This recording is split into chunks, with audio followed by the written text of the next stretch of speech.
آپ صلی اللہ علیہ وسلم فرماتے تھے کہ تم سے پہلے کی امتوں کے مقابلہ میں تمہاری زندگی صرف اتنی ہے جتنا عصر سے سورج ڈوبنے تک کا وقت ہوتا ہے۔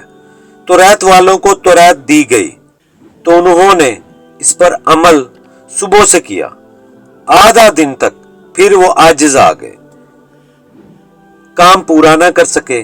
ان لوگوں کو ان کے عمل کا بدلہ ایک ایک قرات بقول بعض دینار کا 4/6 حصہ اور بعض کے قول کے مطابق دینار کا 20واں حصہ دیا گیا۔ پھر انجیل والوں کو انجیل دی گئی، انہوں نے آدھا دن سے عصر تک اس پر عمل کیا اور وہ بھی عاجز آ گئے، ان کو بھی ایک ایک قرات ان کے عمل کا بدلہ دیا گیا۔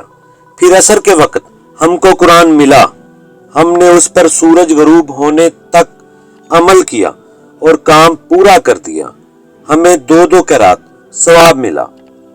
اس پر ان دونوں کتاب والوں نے کہا، اے ہمارے پروردگار، انہیں تو آپ نے 2 قرات دیے اور ہمیں صرف ایک ایک قرات، حالانکہ عمل ہم نے ان سے زیادہ کیا۔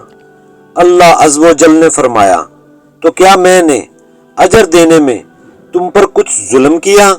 انہوں نے عرض کی کہ نہیں یا اللہ۔ اللہ تعالیٰ نے فرمایا کہ پھر یہ زیادہ اجر دینا میرا فضل ہے، جسے چاہوں دے سکتا۔